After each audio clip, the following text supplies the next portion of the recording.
Assalamu alaikum firstly to our present Imam and to all those listening to this presentation. My name is ALIYA KARMALI and I will be presenting the importance of coupling religion and spirituality. Before I begin, I'd like to thank the organizers for making this possible and also allowing me to present although I'm in Canada. Despite there being many religions in the world, spirituality is a universal phenomenon shared between all people. This connection with something greater is the one thing that makes us human. However, in the case of the three Abrahamic faiths, one's connection with God is what connects Muslims, Christians, and Jews together. Not only do these religions share most judicial laws, they also share a stressed importance on one's relationship to the divine. What all these religions provide to its adherents is a way of life, including ethics, beliefs, and laws. A way of life also includes both religion and spirituality, so they must work together in a unique way to provide an individual with a holistic way to live. Nonetheless, regardless of religion, humans are human because of the shared inner nature guiding them to a something greater. In this presentation, I will define religion and spirituality through their differences and discuss the importance of coupling religion with spirituality and spirituality with religion to ensure this way of life functions correctly.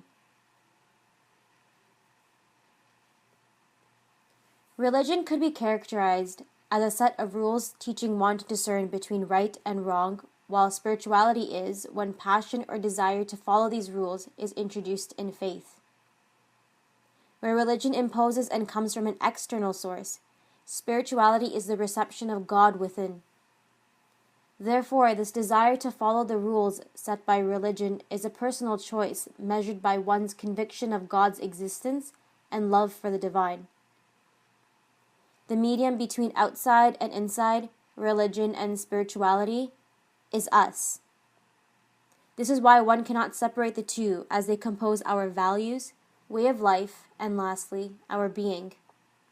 Moreover, religion is tangible like holy scriptures and traditions, but spirituality is non-physical and abstract. It is spirituality which plays a significant role in one's choice to continue following his or her religious obligations. Apart from their differences, religion and spirituality share similarities which often confuse the terms or make them interchangeable in a given case. As mentioned before, the three Abrahamic faiths are not just religions, but ways of life. They contain more than laws and traditions. Spirituality is a great part of faith, and one cannot truly be an adherent of these three faiths without both following the laws and genuinely believing in the existence of one God. Since the two terms are so closely knit together, they share similarities, especially in traditions. An example would be the prayer, which is part of the vocabulary for both the religion and spirituality of a person. Prayer is obligatory on a Muslim, making it a religious duty, but it is also an obligatory act because it strengthens the connection between the worshipper and the worshipped. To do correctly, one must be genuine in their love and belief in God, which comes through their spirituality. In this way, prayer is an example where a tradition can be described as a religious duty or a spiritual tool and would mean the same thing, which is attaining proximity to God. I would like to draw on philosophy to explain the connection between spirituality and religion, as philosophy is logical like religion, but also shares language with spirituality.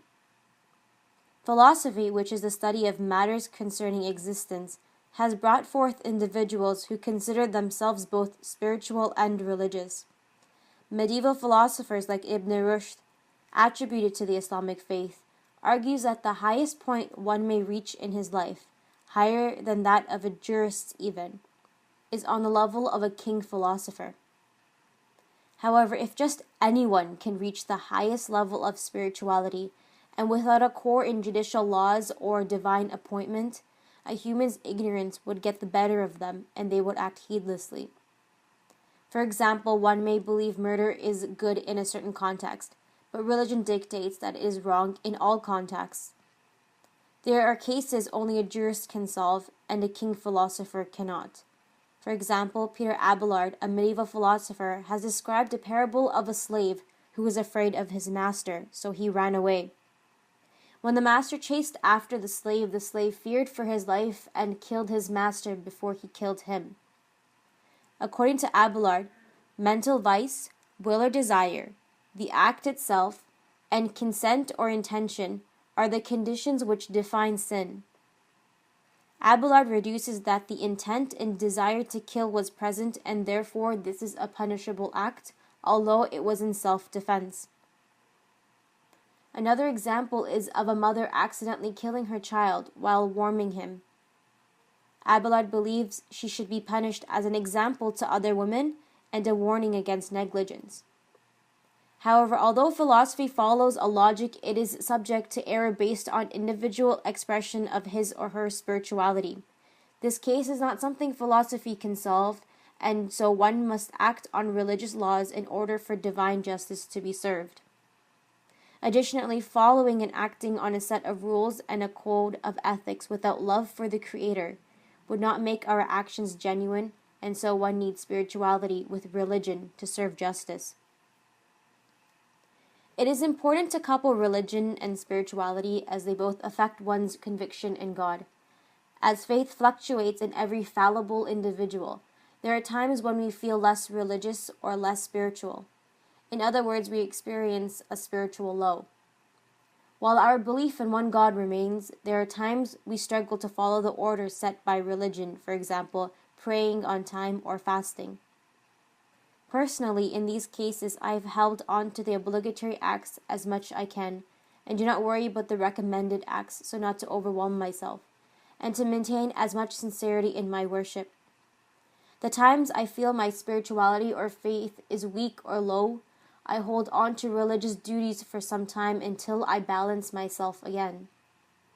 In fact, this spirituality is affected by many things around us, like what we see, what we eat, our physical and mental health, etc., which is why we need a way of life which suggests acts we can do to live a healthy life.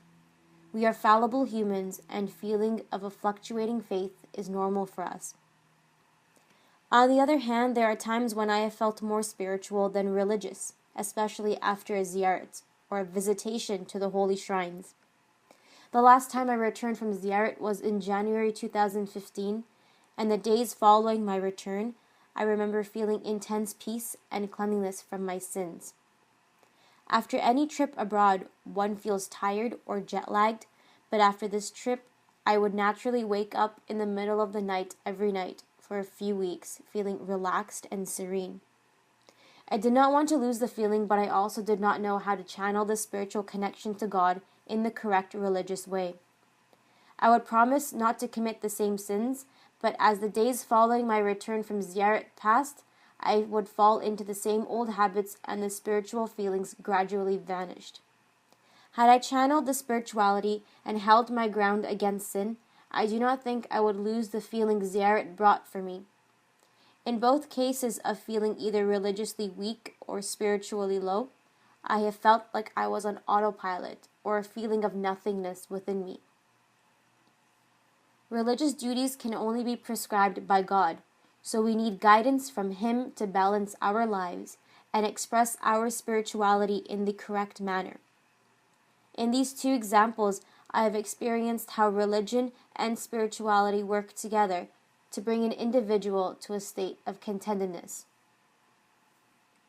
While spirituality is relatively accessible to all, as it is from within us, it is God who knows all and has the obligatory responsibility to guide man, and He does this through religion. While we all have shared spirituality, we cannot all express it correctly and the same.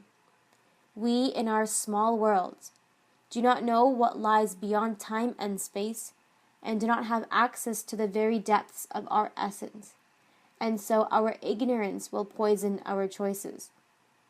This is why we need perfect humans like prophets and their successors to guide us. Moreover, we must find love for the greater good while we follow the laws of religion for a balanced and healthy lifestyle. All in all, spirituality in the Abrahamic faiths is receiving God in our hearts, and religion guides our love in the right direction. It is important to couple both religion and spirituality to achieve balance and contentedness. They both provide essential tools to maintain a strong relationship to the divine. Thank you for listening to this presentation. Assalamu alaikum.